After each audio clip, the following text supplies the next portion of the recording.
Muchas gracias por esta oportunidad. Para mí siempre es un honor y un reto bastante grande compartir mi trabajo. Y en esta ocasión, como había anunciado, mi intención es pasar por algunas ideas de cuáles han sido las raíces de lo que podemos llamar los estudios sociopolíticos en la educación matemática. Pasar por algunas de las ideas sobre qué es lo que significa y ha significado adoptar una posición sociopolítica para investigar los fenómenos de enseñanza-aprendizaje de las matemáticas. Y quisiera hablar del trabajo que estamos realizando en este momento con un grupo de colegas de la Universidad Pedagógica Nacional de Colombia en Bogotá y la Universidad Distrital Francisco José de Caldas en Bogotá. Y pues espero que después podamos tener la oportunidad de una serie de preguntas y respuestas sobre este tema. Hay una serie de ideas que navegan y navegan ¿dónde? Por los mares, no, navegan en los discursos, en lo que oímos en la radio, en la televisión, en lo que vimos en los libros de investigación en educación matemática, en lo que dicen profesores, en lo que dicen muchas personas. Una de esas ideas es esta. El futuro de la civilización depende en gran medida de la dirección de pensamiento de las nuevas que las nuevas generaciones recibirán con respecto a la ciencia. Dentro de la educación científica, el elemento matemático ocupa un papel dominante. Desde el punto de vista de las ciencias puras o de sus aplicaciones, el siglo que comienza colocará demandas que nadie debe o puede evitar. Esta frase es una frase que encontré en el primer número de l'Enseignement de Mathématiques, que es la primera revista en educación matemática que existió en el año de 1899. Lo que me parece muy simpático de esta oración es que es una oración que con algunas variaciones la encontramos hoy en día y la dicen hoy en día políticos, tanto políticos como educadores matemáticos, como se oye en varios de los círculos que tienen que ver con estas áreas. Por ejemplo, esta idea que navega hace más de un siglo, se puede ver en una forma un poco distinta en esta oración. Dinamarca necesita más gente joven que quiera ser ingenieros, biotecnólogos y profesores de ciencia y matemáticas.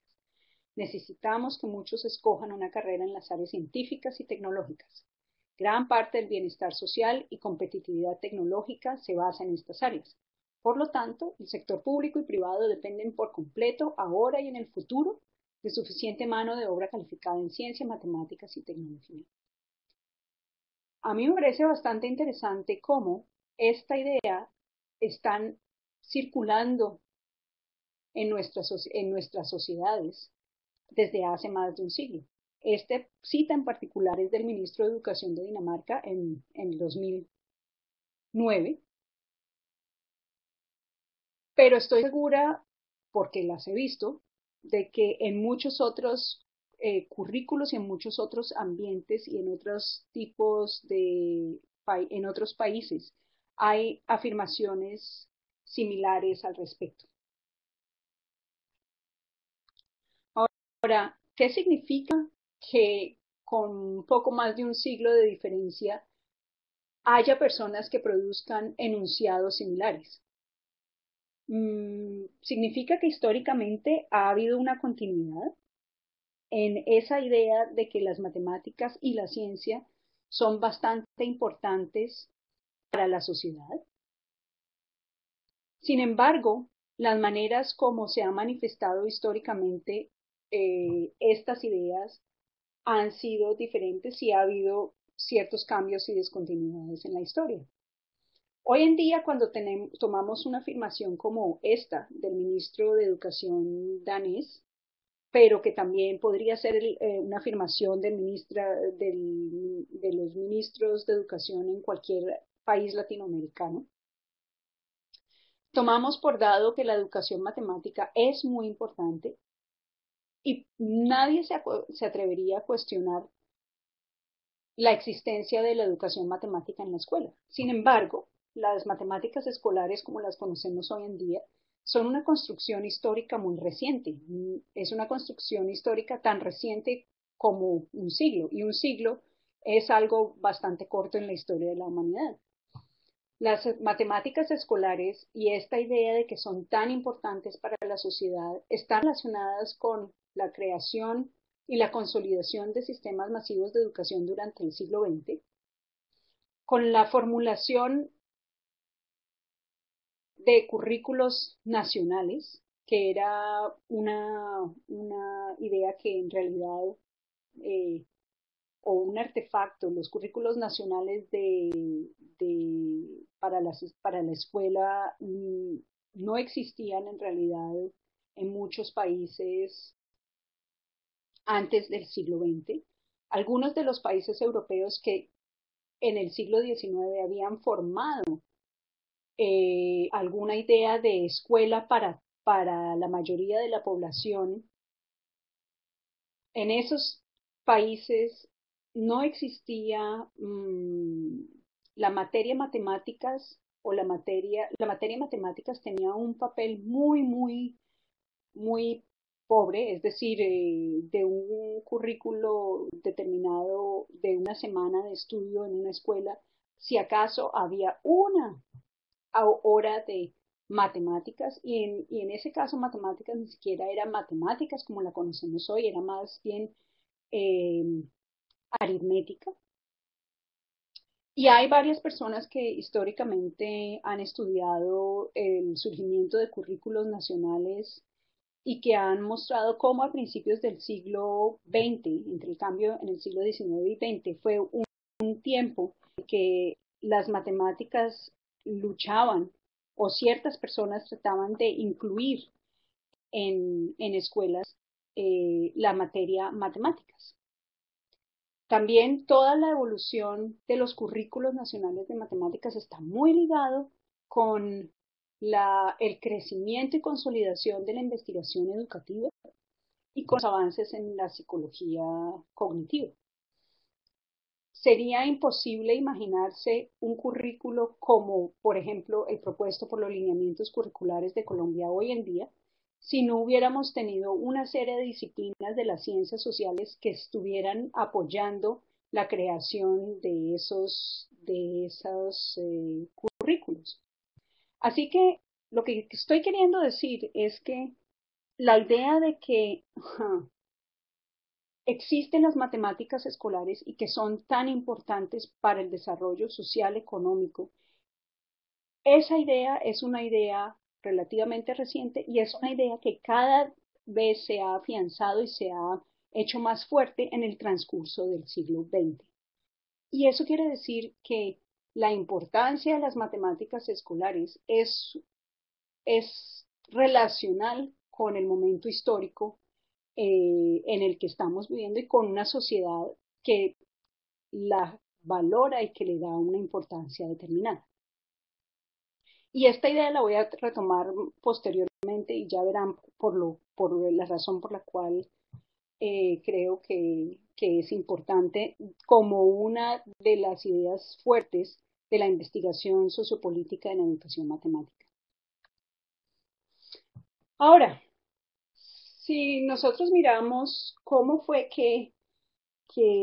crecientemente se consolidó la idea de poder enseñar matemáticas en los sistemas educativos masivos, y si consideramos que muchas de las personas que estuvieron enseñando matemáticas, que han enseñado siempre matemáticas, son personas que empezaron a estudiar matemáticas tanto en las universidades como en las posteriores formación de maestros de matemáticas. Había hasta más o menos los años 60, 70 y muy claramente hasta el 1980 la idea de que poder aprender matemáticas exitosamente es una capacidad de los individuos. Y, y que la distribución de, digamos, entre comillas, los genes matemáticos, o sea, la capacidad individual casi genética de poder aprender matemáticas, tenía un comportamiento como si fuera una distribución normal en la población, es decir, no era problemático para nadie que muy pocos pudieran lograr una alta comprensión, un alto rendimiento en matemáticas. La mayoría iban a alcanzar un rendimiento y un logro y también un conocimiento, y muy pocos también, o bueno, sí, muy pocos iban a tener dificultades bastante grandes para aproximarse a ese tipo de conocimiento. Por muchos años la idea de que las matemáticas y tener éxito en matemáticas era reservado para unos pocos, era una idea que la mayoría de las personas que practicaban la enseñanza y el aprendizaje de las matemáticas y en los círculos mismos de matemáticos, es una idea completamente normal. Nadie cuestionaba ese tipo de idea. En realidad, si vemos la evolución de los currículos nacionales para la educación masiva, podemos constatar que en algunos casos la aritmética se estaba viendo como se veía como un área de conocimiento ligado a materias prácticas como por ejemplo economía, contabilidad, y era necesaria que mucha gente tuviera unas competencias básicas aplicadas. Pero hubo un momento histórico, y tal vez esto podríamos datarlo a la época de la Guerra Fría y la expansión tecnológica de Occidente junto y frente al éxito de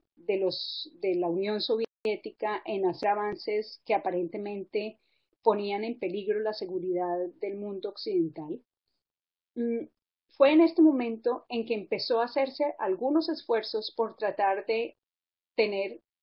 lograr que las matemáticas escolares primero expandieran y pasaran de aritmética a mucho más matemáticas más formalizadas y más para todos. Y es solamente en los años 80 donde empieza a navegar otra idea, empieza a construirse otra idea que es las matemáticas para todos. En este libro que ustedes ven aquí referenciado, el libro de las matemáticas para todos, este libro fue el resultado de un seminario que se realizó en uno de los primeros ICNIS. Y es una compilación de escritos de distintas personas en varios sitios del mundo que están cuestionando el efecto elitista que tuvieron las reformas de las matemáticas modernas en muchos países para generar una situación donde quienes lograban tener éxito en las matemáticas escolares eran muy pocos, mientras que se estaban generando el problema con el que supuestamente hoy seguimos luchando, y es los grandes índices de, de falta del alcance de los logros establecidos y también de repitencia en varios cursos de matemáticas y el gran fracaso escolar de muchos niños en el área de matemáticas. Así que solamente en el año en los 80 empieza a cuestionarse esa idea de que está, es completamente normal, natural que muy pocas personas, unas élites no solamente económicas, sino también intelectuales, tengan éxito en las matemáticas escolares.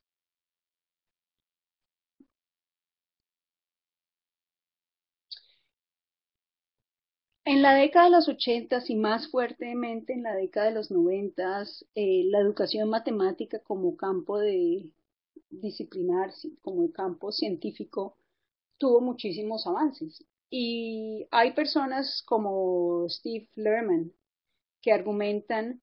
que en los 80 empezó a haber un viraje hacia lo social. Eso quiere decir un viraje hacia tratar de entender los fenómenos de la enseñanza del aprendizaje de las matemáticas, no solamente como algo que tenían que ver con la relación entre estudiante, profesor y el contenido matemático como elemento central, sino también la relación entre estos elementos y todo el contexto y su constitución dentro de la sociedad. Steve Lerman argumenta que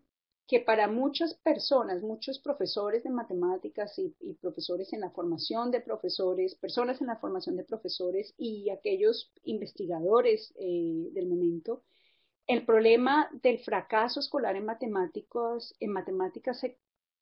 se convirtió en un foco de interés importante por la inclinación política de estas personas de ver este fracaso escolar en matemáticas como parte del cierre de acceso a posibilidades de estudio de muchas personas. Así que se empezó a cuestionar esa idea de que es completamente natural no ser bueno en matemáticas y al contrario se empezó a problematizar que había muchos estudiantes que no podían tener éxito y lograr lo que se esperaba. Las preguntas que surgen entonces eran quiénes son esos estudiantes y cuáles son las consecuencias de no tener éxito escolar en las matemáticas escolares. Ese viraje hacia lo social y la formulación de estas problemáticas estuvo relacionada también con la búsqueda de marcos conceptuales para poder ver esos fenómenos. Esto quiere decir que anteriormente en la investigación que se había realizado, si tú no tienes un marco conceptual para que te permita ver un problema, tú no puedes ver un problema. Es decir, si tú operas desde el supuesto de que es natural no poder aprender matemáticas, el hecho de no poder aprender matemáticas no es problemático. Entonces, aquí necesitamos mirar un poco a cómo la investigación en educación matemática como campo de investigación ha generado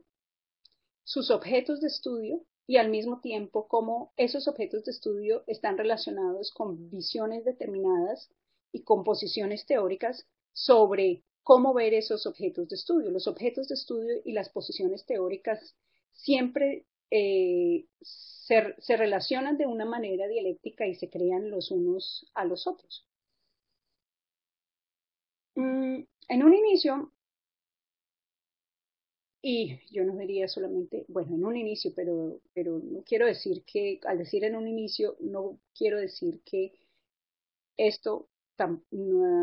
no siga sucediendo. Una serie de visiones de muchas personas es que lo más importante de estudiar en la educación matemática son las matemáticas, es el contenido matemático. Pero obviamente cuando estamos hablando de la relación educativa, pues al menos surgen dos elementos más, el profesor y el estudiante. Y la relación entre estos tres, que es lo que tradicionalmente se conoce en la literatura, en educación, en investigación en educación, en investigación didáctica, se conoce como la triada didáctica, la triada entre el profesor, quien enseña, el estudiante o quien aprende y el contenido, en nuestro caso matemáticas, es la unidad básica de análisis de cualquier problema investigativo en educación. Y esos elementos fueron elementos que desde un inicio y todavía siguen definiendo muchos de los problemas de investigación que estamos abordando tanto, sí, en la investigación en educación matemática. Claro,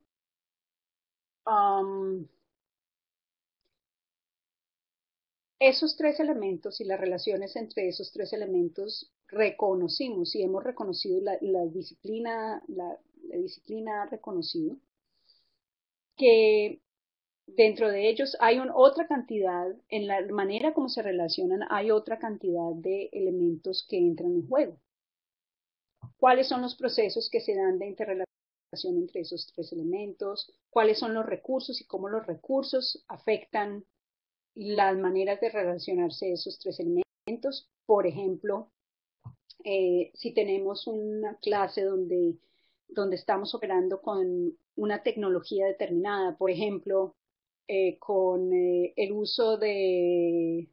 applets para enseñar un concepto de geometría determinado, ese tipo de recurso tiene un impacto en la manera como profesor, estudiante y matemáticas se relacionan y lo que son. Y también generan ambientes determinados de aprendizaje. Sin embargo, si ustedes se fijan, la gran cantidad de investigaciones que están investigando este tipo de procesos y de esta manera, están suponiendo de alguna manera que estos elementos, los elementos de esta tríada, están suspendidos en el aire, están como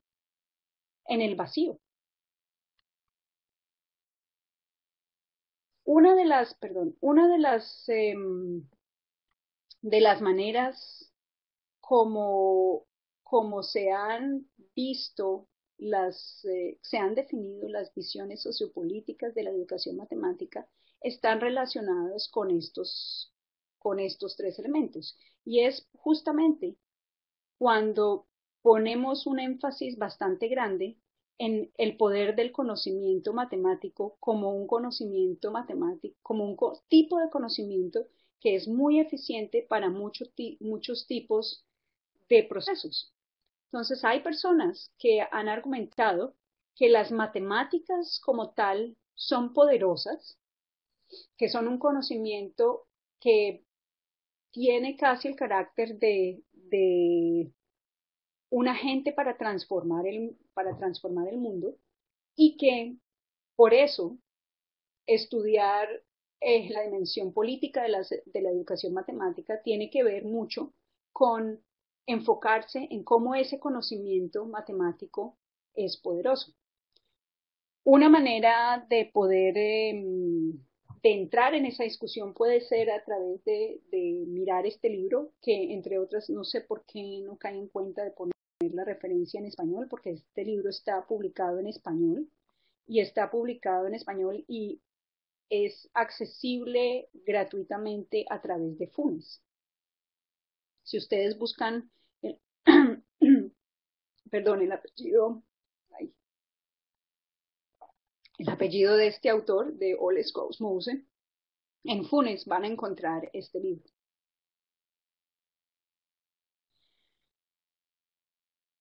Pero además de esa tríada didáctica y el supuesto de que las matemáticas en sí son algo poderoso, también la investigación empezó a formular la idea de que las relaciones entre matemáticas, profesor y estudiante no suceden en un vacío, como estaba diciendo anteriormente, sino que suceden en el aula. Y en el aula quiere decir que suceden dentro de una escuela.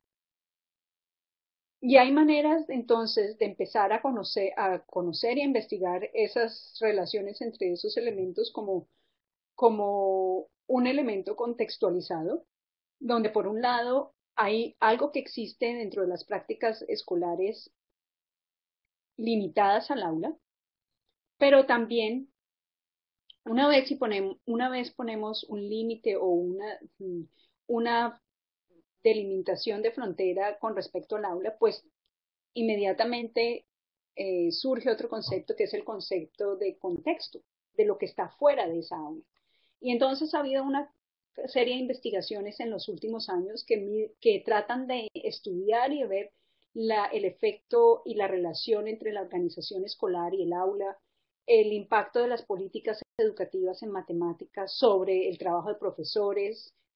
de lo que se conoce como las matemáticas mismas, sobre las posibilidades de los estudiantes, el impacto de autoridades locales e incluso de padres de familia en cómo es que se dan y se pueden generar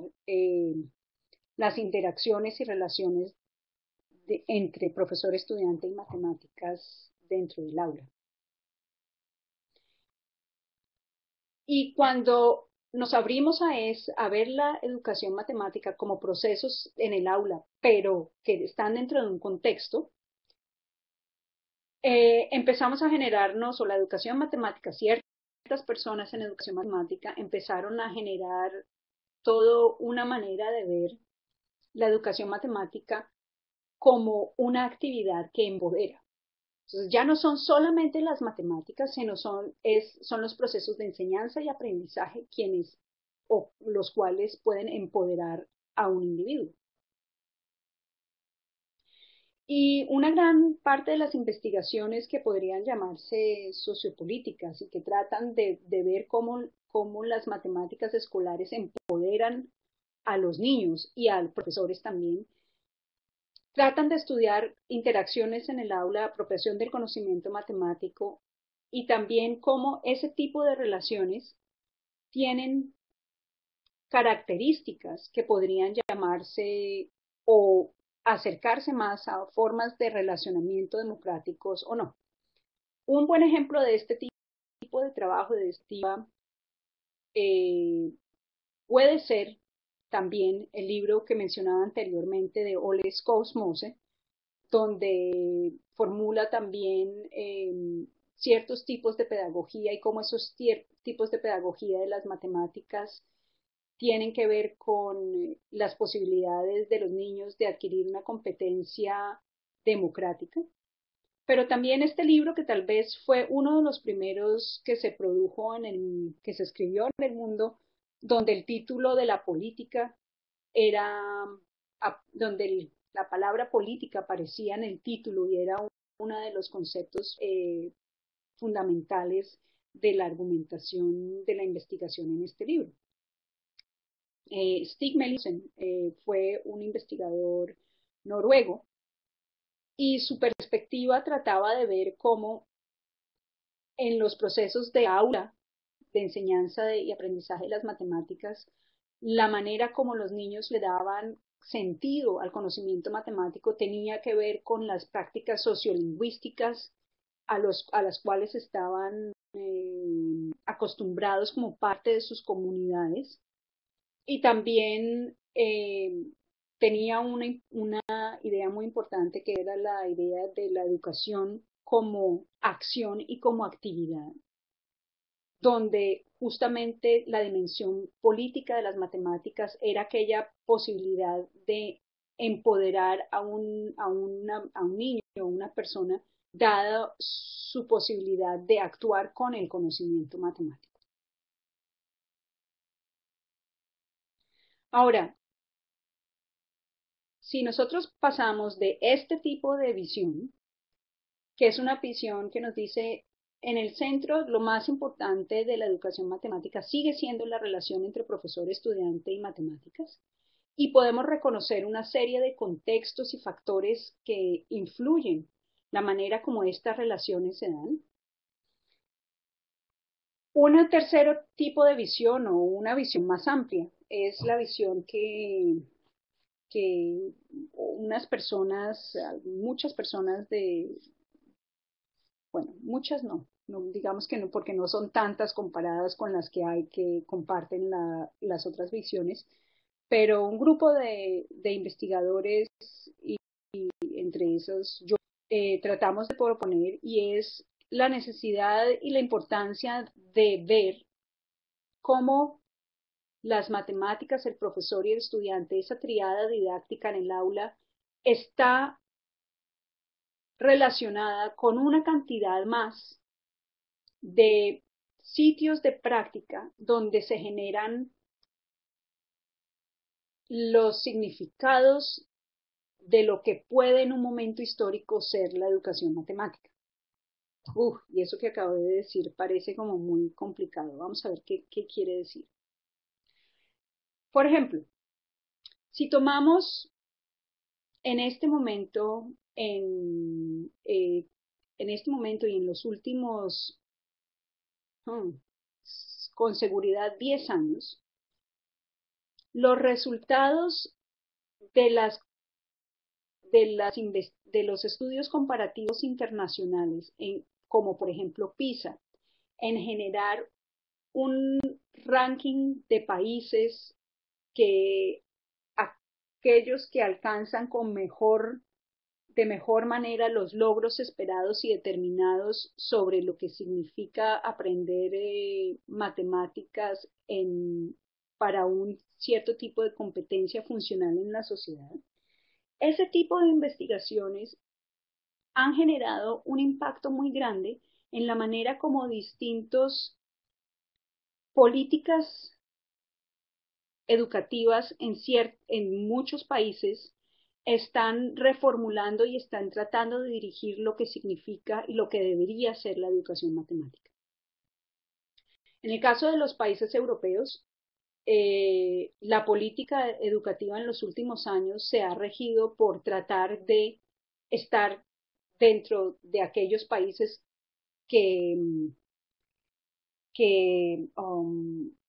que tienen los resultados más altos en esas pruebas. El tipo de iniciativas que se toman para la formación de maestros, el tipo de iniciativas que se toman, por ejemplo, para definir qué es lo que vale como competencia en matemáticas, están muy alineados con las definiciones que generan estos estudios comparativos sobre lo que es la competencia matemática. Ahora, estos estudios comparativos, en el caso de PISA, son estudios comparativos que están apoyados y basados en toda la política y visión económica de la educación de la OECD, que es en español la Organización para el desarrollo económico. Perdón, siempre estoy acostumbrada a decir la sigla en inglés y saberme qué es lo que significa en inglés y siempre se me escapa en español. Y entonces podríamos decir que en este momento, en los últimos 10 años, esta agenda de la educación ajustada a unos intereses económicos de una manera particular, con una manera particular de percibirse, es lo que está generando la manera como políticas nacionales direccionan tanto lo que significa las matemáticas escolares como el trabajo que profesores y estudiantes tienen que hacer en el aula. Ese es un ejemplo de cómo otras agendas diferentes a la agenda de los contenidos matemáticos, como si no existiera, y los contenidos matemáticos tienen una influencia en lo que termina contando y lo que termina percibiéndose sobre lo que es importante en la educación matemática y sobre cómo esas prácticas se van generando. Y ese supuesto de este tipo de relaciones dentro de esta red grande de prácticas sociales es bastante diferente al tipo de supuestos sobre lo que es y lo que regula la educación matemática cuando estamos hablando en este tipo de visión o cuando estamos incluso hablando de este tipo de visión. Ahora tengo que volver a donde estaba. Bueno, entonces, en ese tipo de visión, cuando ampliamos mucho más el foco de lo que está involucrado en la enseñanza y el aprendizaje de las matemáticas, la educación matemática desde una perspectiva sociopolítica la empezamos a ver de una manera diferente. Y esta vez quiero tratar de experimentar con la idea de que estamos viendo la educación matemática como un efecto de poder. Una primera supuesto que está relacionado con esa visión es que estamos descentrando el estudio de la educación matemática de tomar el elemento de los contenidos matemáticos como definitivo e importante de esas prácticas, incluso tomar el aula y la triada didáctica como el elemento central, es decir, pasar de un foco en el aprendizaje y en la enseñanza al foco de la significancia y de la relevancia de las matemáticas como un área del currículo escolar. Eso quiere decir que las matemáticas escolares y lo que estamos estudiando de los procesos de enseñanza y aprendizaje no son importantes en ellas mismas y en sus características internas, sino con relación a su existencia dentro de la escuela escuela y la escolaridad. Yo supongo que después me van a hacer muchas preguntas sobre lo que eso significa, pero ya vamos a tratar de ver si en lo que sigue puedo explicar ese enunciado. Ahora, ¿qué significa eso? Las matemáticas escolares, lo que conocemos como las prácticas de las matemáticas escolares, están siempre dentro de la institución que llamamos escuela. En la institución que llamamos escuela suceden mucho más cosas con los niños que solamente aprender matemáticas. Por ejemplo, si tratamos de hacer un cálculo de en la vida de un niño, es más, dentro de un día de un niño, no, de un niño que va a la escuela, cualquiera de los hijos de usted, por ejemplo, mis hijas, ¿cuántas horas al día tienen los niños enfocada su atención en algo que tenga que ver con matemáticas? Y yo diría que si tienen 1 hora o 1 hora y media dentro de 24 horas, es mucho. Tienen su atención enfocada en los 45 minutos que son la clase, un poquito más en lo que, sí, en el tiempo que se demoran en hacer o no una tarea que tengan de matemáticas. 1 hora o 1 hora y media a máximo es muy poquito tiempo comparado con todas las otras cosas que un niño experimenta dentro de la escuela, y es muy poco comparado con todas las otras que un niño aprende dentro de la escuela. Aprende no solamente en términos de contenidos, sino también aprende en términos de darse, cómo manejar su cuerpo, porque no es permitido siempre ir al baño cuando el niño tiene que ir al baño, sino que parte del aprendizaje de la escuela es estar sentado, levantar la mano para pedir permiso, y poder ir al baño cuando es recreo y no en medio de la clase. Eso quiere decir que en realidad la experiencia escolar, la experiencia de escolarización y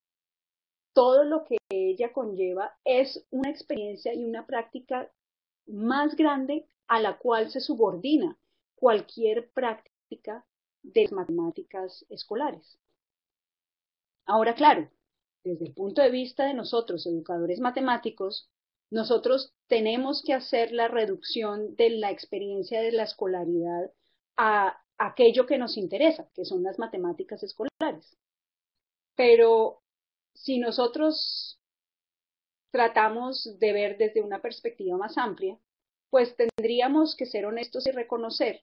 que eso que para nosotros es tan importante y es lo que nos ocupa 100%,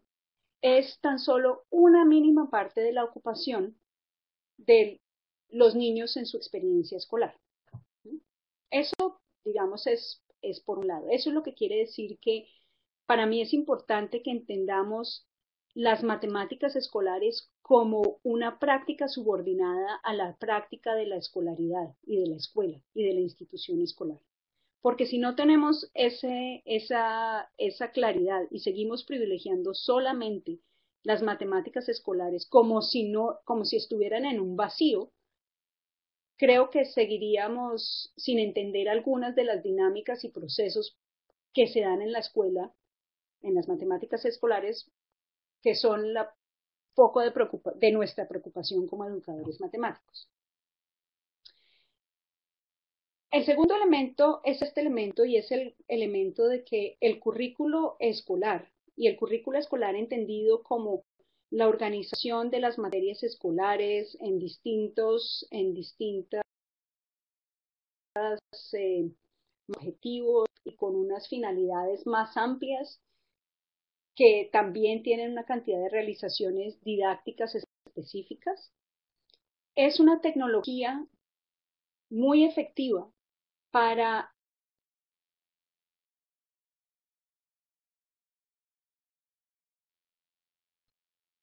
de niños en la escuela. Al gobernar la conducta de los niños en la escuela,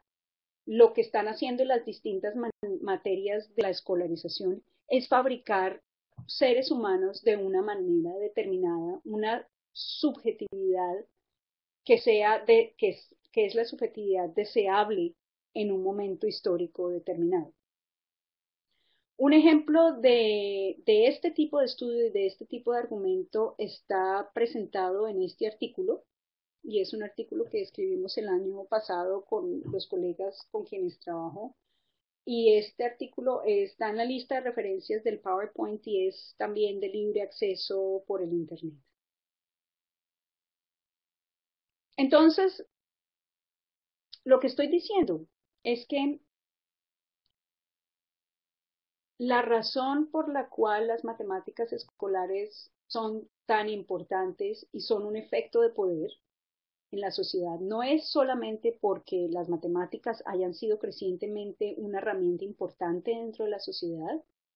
para generar el desarrollo tecnológico y económico que tenemos, sino especialmente porque en el aula de matemáticas estamos generando el niño deseable para esa sociedad. En este caso es un niño que tiene una racionalidad lógico-matemática, es un niño que puede construir argumentos de cierta manera determinada, es un niño que puede trabajar con la tecnología, pero también es un maestro que puede generar ese tipo de maneras de ser, de estar y de percibir en el mundo y de manejar ciertos lenguajes que son muy efectivos dentro de la sociedad. El punto no está para nada, o no para nada, digamos, no solamente en ningún supuesto sobre el conocimiento matemático escolar, sino en el efecto que ese conocimiento tiene en cada uno de nosotros sobre cómo nos percibimos como seres humanos históricos en la sociedad en la que vivimos. Ah, eso era lo que estaba diciendo, lo que está en esta siguiente transparencia. Así que el valor que se le atribuye a la matemática o al poder es contingente, o eso quiere decir, es relacionalmente dependiente de las formas epistemológicas dominantes dentro de una sociedad y de cómo con y a través de ellas se generan tesis sobre el mundo y el ser humano deseable. Y lo interesante entonces para la investigación sociopolítica en educación matemática es entender cómo y por qué hoy en día comprendemos las matemáticas escolares de tal modo, cuando, como por ejemplo, como estaba diciendo al principio de mi charla, en el siglo XIX las matemáticas escolares escasamente existían y si existían, existían en una forma de aritmética. Lo interesante hoy es ver cuáles son las tesis de los maestros y los niños y el conocimiento deseable y cómo tales tesis sobre los seres humanos se generan en las prácticas del aula, en las escuelas, en los documentos de política educativa y muchos otros eh, discursos relacionados. Es decir, como una serie de dispositivos tanto generan esas tesis como las insertan en los sujetos al conducir su conducta. Lo interesante es cómo cada uno de nosotros, cómo a través de la educación matemática estamos haciendo los niños que con el manejo del conocimiento de las matemáticas pueden ser aquellos trabajadores de la sociedad del conocimiento que tanto políticos como muchas otras personas creen que es lo que necesitamos para el mundo en el que estamos hoy. Ahora, ¿cómo estas ideas se ven y se expresan en investigaciones que estamos haciendo? Bueno, lo primero que quiero decir es que la manera como estoy haciendo esta presentación podría dar a pensar que uno primero toma una posición teórica y que entonces después va a hacer una investigación para mostrar desde esa posición teórica lo que quiere decir sobre una realidad o sobre un objeto determinado. Pero, pero esa nada es el caso. De hecho, esto que estoy diciendo es más, es algo que ha surgido de ese proceso de meternos con ciertos colegas a aulas de matemáticas en contextos determinados, pensar junto con una cantidad de literatura cómo podemos interpretar eso que estamos viendo y poder formular ciertas ideas y visiones sobre qué es lo que nos muestran esas interpretaciones que otros tipos de investigaciones en educación matemática no nos muestran. Así que, digamos, no hay una separación, como decía en un momento, hay una relación bastante complicada y compleja y dialéctica entre las posiciones teóricas y lo que terminamos viendo como los objetos y las prácticas de la educación matemática, y esos se están constituyendo mutuamente y constantemente. Ahora, lo que quiero tratar de presentar ahora en el tiempo que me falta es un ejemplo de las investigaciones que hemos hecho desde el 2007 hasta hoy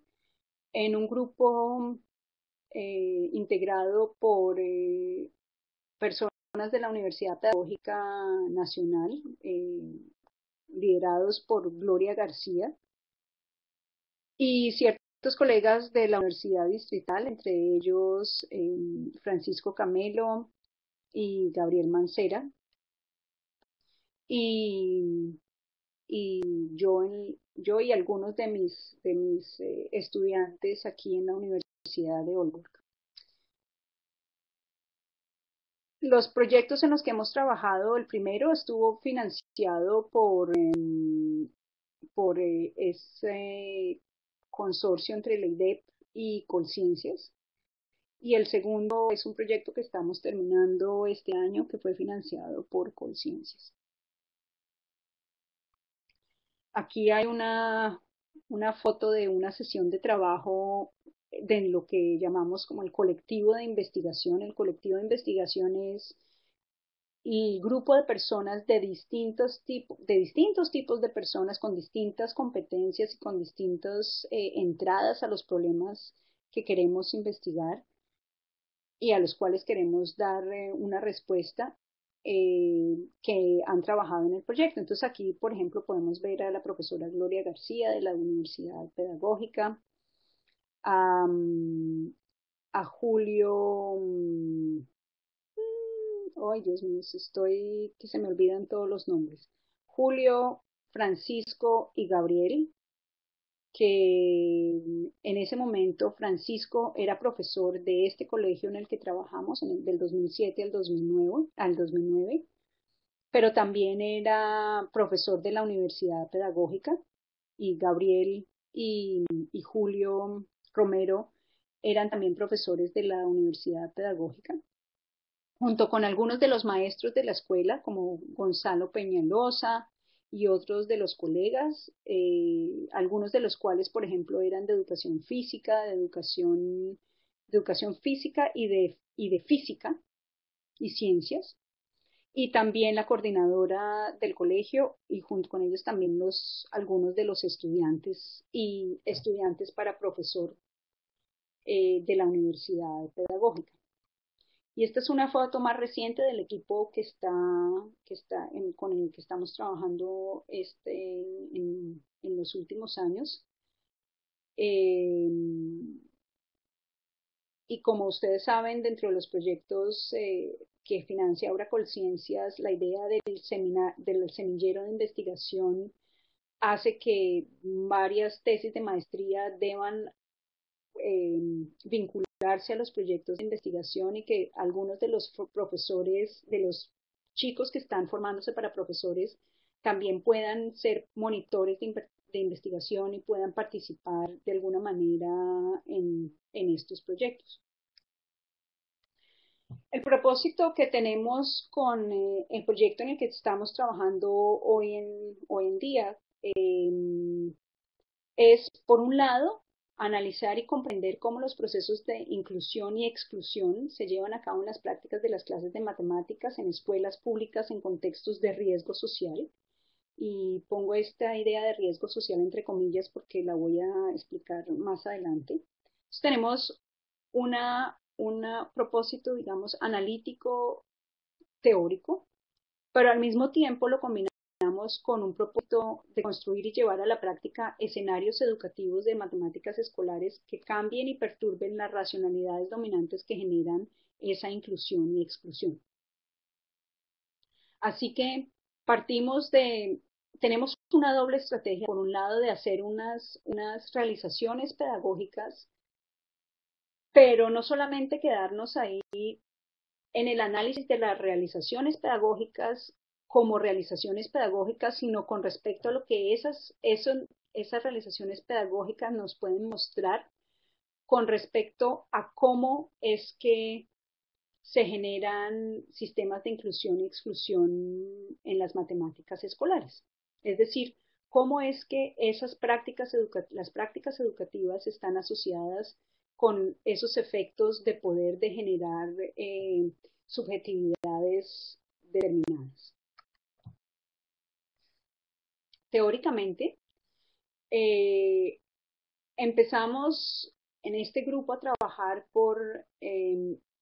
apropiarnos y recontextualizar a las realidades colombianas y a la experiencia del grupo de investigación y de maestros algunas de las ideas de la educación matemática crítica, como las han expuesto, por ejemplo, Ole Kousmos o Marilyn Frankenstein en los Estados Unidos y Renuka Vital en Sudáfrica. Y lo que estamos haciendo últimamente más es tratar de combinar esa visión de la educación matemática crítica que nos da muchas ideas para las prácticas pedagógicas con estudios histórico-culturales de la educación basados en el trabajo de Michel Foucault, como por ejemplo el trabajo de Thomas Popkewitz en los Estados Unidos, y estudios similares que ha habido en América Latina sobre educación, como por ejemplo el trabajo de Inés Dussel y Marcelo Caruso, que son argentinos.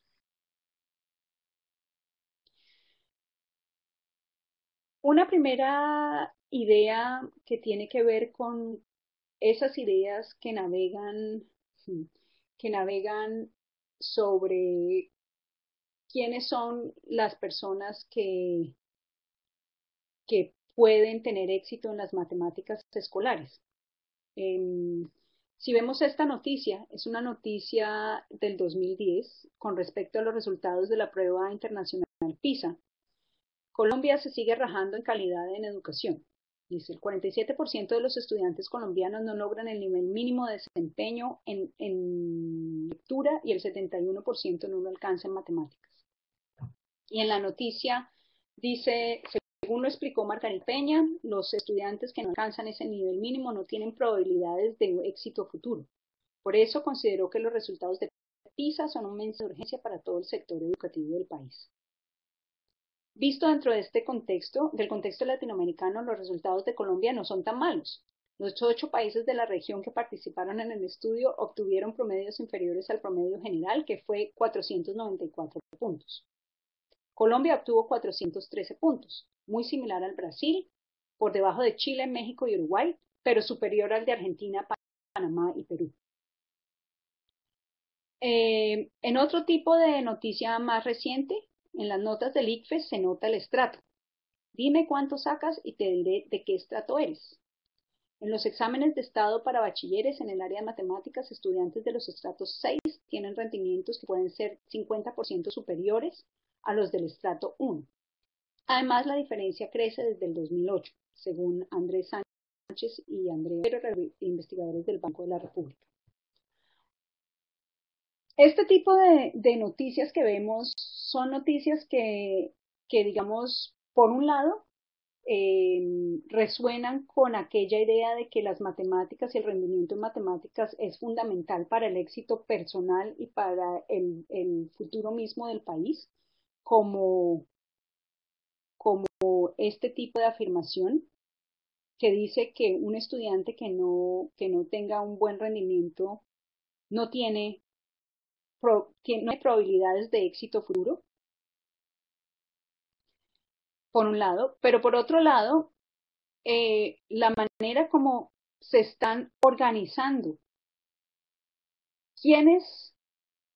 pueden alcanzar esos logros y quiénes no pueden alcanzarlo, generan lo que nosotros llamamos geografías de exclusión y es eh, una relación entre prácticas y áreas, prácticas sociales, personas y áreas localizadas geográficamente de quienes tienen acceso o no a la educación, pero quienes tienen acceso o no a un futuro. Es bastante simpático que, claro, si uno mira Colombia en relación con los países del mundo que tienen mayor rendimiento en PISA, mejores resultados en PISA, pues estamos muy mal en esa clasificación de la Liga Mundial. Sin embargo, en esta noticia estamos haciendo una comparación o nos están haciendo una comparación relacional a nuestro continente y nos están mostrando que no estamos, que estamos en la mitad, que estamos por debajo de unos ciertos países, pero por encima de otros. Y en esta noticia en particular, lo que puede suceder a nivel global y regional está particularizado en la clasificación de estrato socioeconómico que opera en Colombia. Entonces, este concepto de inclusión y de exclusión, con lo que estamos diciendo es que hay maneras de relacionar sitios, espacios y tiempos en generar una idea de quiénes son quienes tienen éxito y al mismo tiempo, por su contrario, y es quienes no tienen éxito dentro de esos sistemas de clasificación. Como dije al inicio de esta parte de mi presentación, estamos interesados en trabajar con aquello que se llama escuelas de alto riesgo social. Pero una de las cosas a la cual nos hemos visto forzados en este trabajo es a desempacar el concepto mismo de riesgo social y lo que significa, y empezar a mirar en la sociología crítica nociones y de sociología crítica latinoamericana, investigación que cuestionan los efectos que tienen nombrar a mm, ciertas configuraciones espaciales y temporales y de práctica como pobreza o como riesgo social o como situaciones y personas en las márgenes.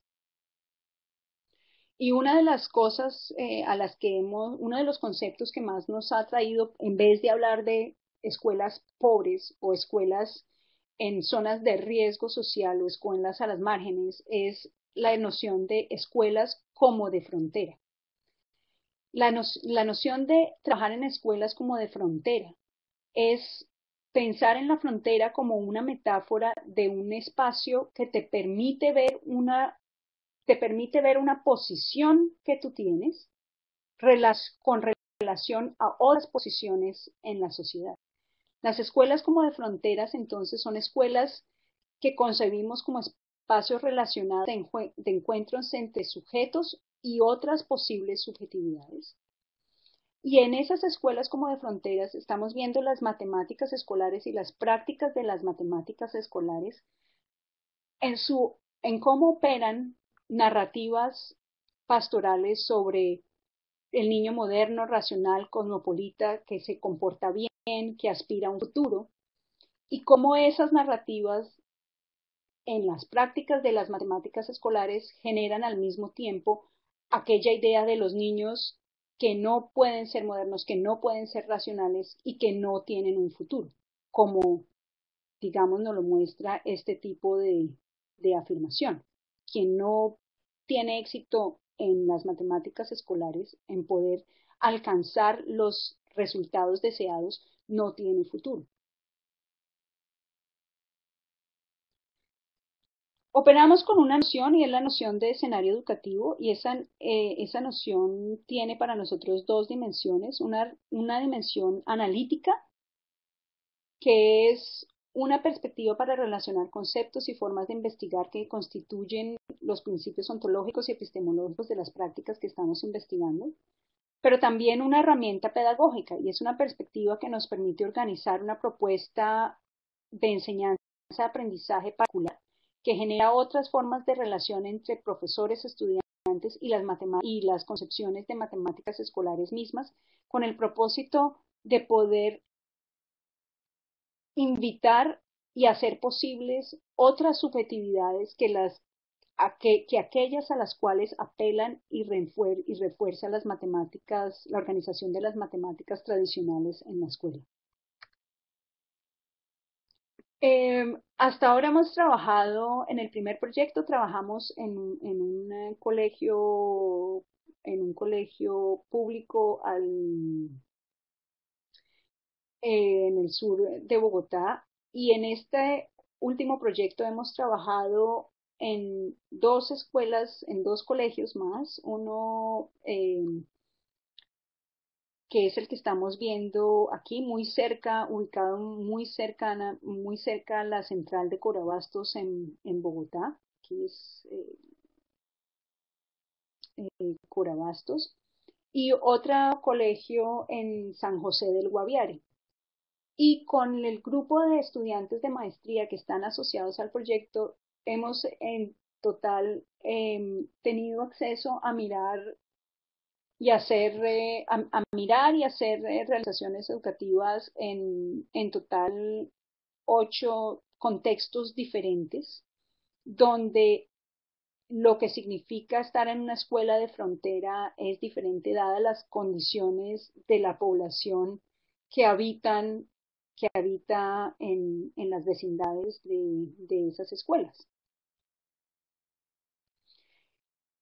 Uno de los puntos de entrada para el trabajo que hacemos es colaborar con los profesores de matemáticas de estas escuelas y las clases en las cuales hemos estado trabajando son las clases que de alguna manera se podrían llamar las clases problemáticas de la escuela.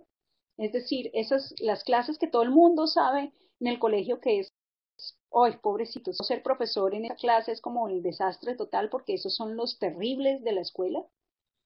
Mm, en muchas de las informaciones que recogemos sobre las clases en las que trabajamos, nos interesan ver cómo los profesores hablan sobre los niños, cuáles son el tipo de narrativas y de ideas que tienen sobre los niños. Normalmente lo que los profesores dirían sobre los niños son aquellos con los cuales no hay nada que hacer, son aquellos que son los que no quieren aprender, son aquellos que tienen tantos problemas que están en la escuela por pasar el día, pero que no están hechos ni tienen posibilidades casi de aprender. Y el trabajo que empezamos a hacer es tratar de explorar cómo es que los niños se ven a sí mismos como parte de la escuela, cómo ven su relación con sus comunidades, con sus familias, con el medio en el que viven, para tratar de explorar aquellos temas que son de importancia y que son de interés para ellos, para a través de esos problemas empezar a trabajar con la definición de escenarios de aprendizaje donde los cuales las matemáticas escolares puedan entrar como un elemento significativo de su trabajo escolar. En este caso, en esta comunidad, en este clase, empezamos a trabajar o se empezó a trabajar con toda la relación con los humedales que hay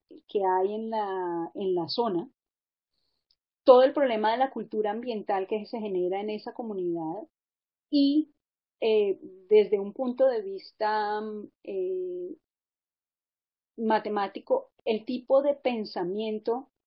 de variación exponencial que puede haber cuando estamos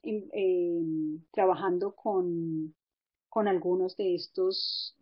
problemas. Eh, esto no. Desde un punto de vista más, digamos, más matemático, eh, una de las nociones una de las ideas que es importante para nosotros es las matemáticas que, con las que trabajamos son las que están en el currículo determinado para ese curso. Sin embargo, la manera como las trabajamos no, mm, la manera como se trabajan esas matemáticas está atada más a la idea de su significancia social y su relación con otro tipo de conocimientos, no solo matemáticos, sino también de otras áreas del currículo. Y no solamente estamos trabajando con las matemáticas internalistamente como con su sentido único que les da el currículo. En este caso, el trabajo con la variación exponencial tiene que ver muchísimo con el lenguaje de las gráficas, cómo ver una variación exponencial. Y aquí hay algunas de las informaciones o de las ideas más amplias sobre ese tipo de representaciones que inspiran el trabajo que se hace con los niños.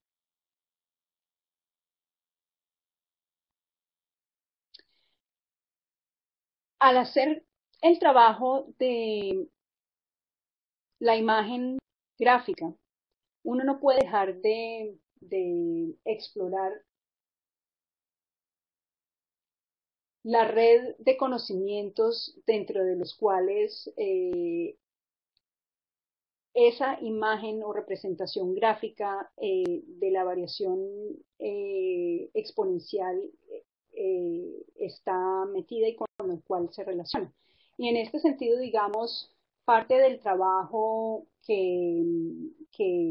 se hace en el grupo de investigación y con los maestros se asemeja al tipo de trabajo que en el grupo de GEMAT se puede hacer con los análisis matemáticos. Sin embargo, el tipo de relaciones que se establecen están más vinculados a las relaciones de la significancia de esos conceptos para los niños y sus prácticas sociales y no nos detenemos tanto como yo creo que lo hacen ustedes en los análisis didácticos, en la parte de toda la dimensión matemática del análisis didáctico. Cuando tratamos de montar un escenario educativo en forma de un escenario de aprendizaje determinado, es muy importante pensar en cómo fases de esa realización didáctica siempre permite relacionar los contenidos matemáticos que se están trabajando con aquellos problemas que hemos hablado, son los problemas de interés que atañen a los estudiantes con quienes trabajamos. En este caso de este trabajo, la realización didáctica tuvo tres fases. Primero, hubo una lectura, análisis y producción de videos y fotografías de los estudiantes con el propósito de identificar aspectos relacionados con los problemas ambientales de su localidad. Una segunda fase tuvo que ver con la identificación de situaciones de contaminación en la central de abastos, o sea, y ya después voy a mostrar cómo de la fase 1 se pasó a la fase 2. Y la fase 3 tuvo que ver con la caracterización de un modelo de variación relacionado con situaciones de contaminación y salubridad. En el concurso de fotografía ambiental, eh, distintos grupos de estudiantes podían tener un foco particular en lo que les interesaba. Por ejemplo, hubo grupos que tuvieron un énfasis en fauna y flora, las imágenes de especies animales y vegetales propias de la ciudad de Bogotá, en la cultura ambiental, ecosistemas, problemas ambientales, y es muy simpático ver también cómo para muchos de los niños, de los jóvenes de esta clase, porque bueno, en octavo grado ya no son tan niños, son jóvenes, eh, había mucha relación con las mascotas y con aquellos animales con quienes ellos se identificaban y a través de quienes podían lograr una relación más cercana para entrar en este tema de los problemas ambientales. Ahora, aquí es bastante interesante ver.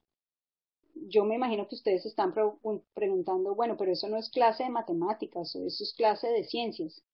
Y lo que eh, queremos decir es, claro, es que en qué momento podemos decir que la clase de matemáticas y ciencias termina cuando lo que estamos explorando es un interés de los niños y un interés de los jóvenes y un interés por conocer y desempacar el mundo que lo rodea. Entonces, siempre muchos de estos proyectos que realizamos son interdisciplinarios y profesores de otras áreas trabajan con los profesores de matemáticas para poner las ideas de distintas disciplinas científicas a operar en esos ambientes. Estas fueron algunas de las fotos que trabajaron los niños y que fueron parte de las exposiciones que hicieron en el concurso de fotografía.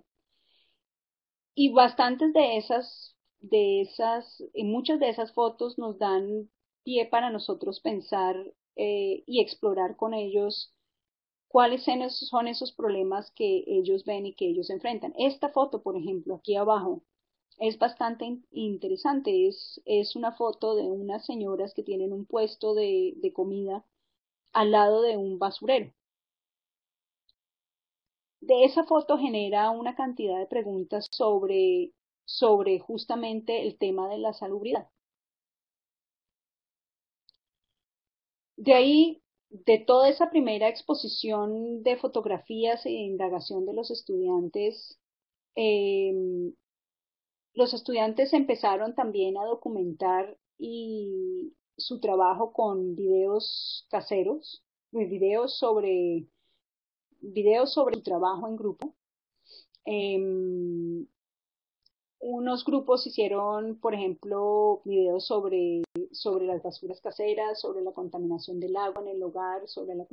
acumulación de basuras en la central de abastos. Y ese tema de la acumulación de basuras en la central de abastos terminó siendo un tema bastante importante porque ellos en las escuelas se veían bastante afectados por todos los olores pestilentes que salían de la central de abastos y que alcanzaban en algunos días a llegar muy fuertes a la escuela.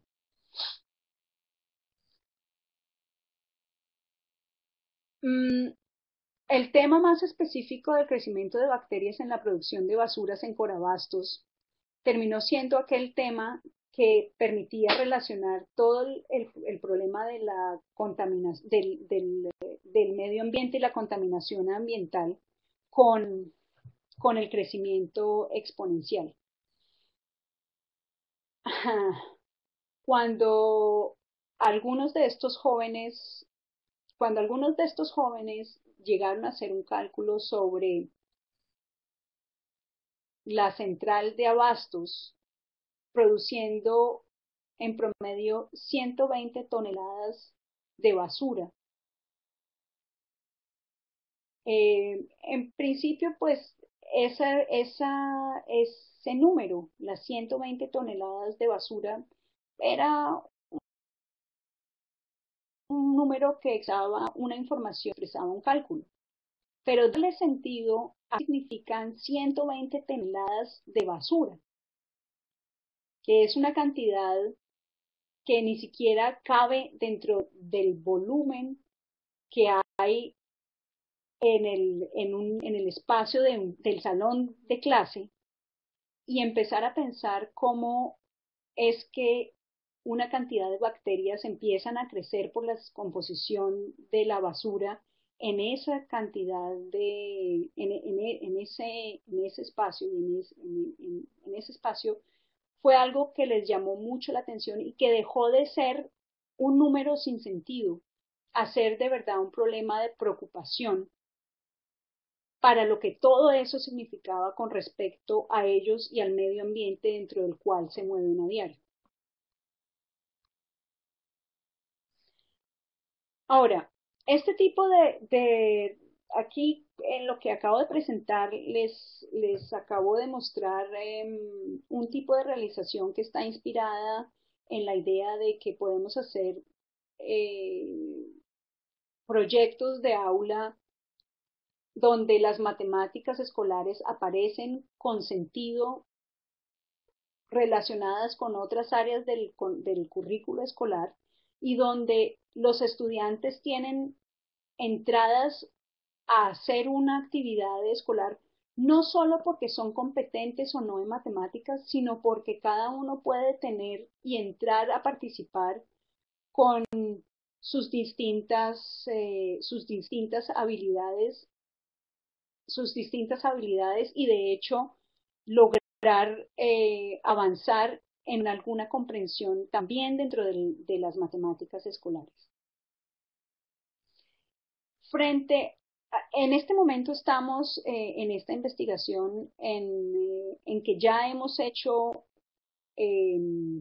algunos de los análisis de estos tipos de escenarios que hemos construido en las distintas escuelas, y estamos empezando a trabajar tanto en cómo analizarlos como espacios pedagógicos, pero también cómo analizarlos en una perspectiva mucho más analítica de cómo es que se están operando subjetividades determinadas con respecto a las matemáticas escolares en esos ambientes. Ahora, mm, para cerrar, lo que, lo que, mm, lo que es interesante en el trabajo que tenemos que hacer de ahora en adelante es tratar de mostrar cómo, cómo es cómo estas realizaciones pedagógicas, por un lado, se separan de las prácticas de enseñanza tradicional, pero en especial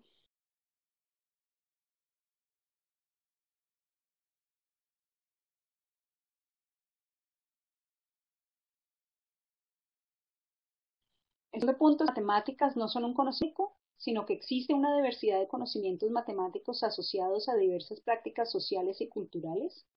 que es el postulado mismo de la etnomatemática, pero que es uno de los postulados también importantes dentro de esta.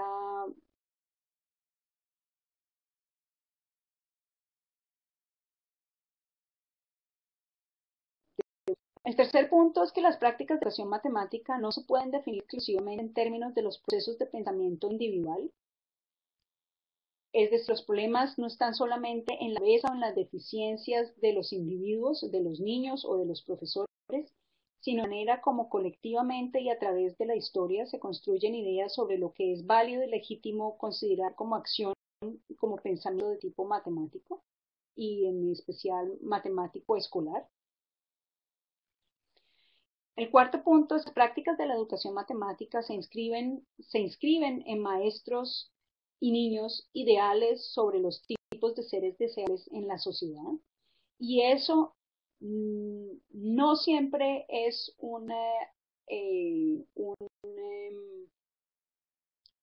fin deseable y positivo, sino que también está asociado siempre con una exclusión de aquellos quienes cuyas subjetividades no entran dentro del campo de la normalidad para que esas ideas de lo deseable sean inscritas de manera poco problemática.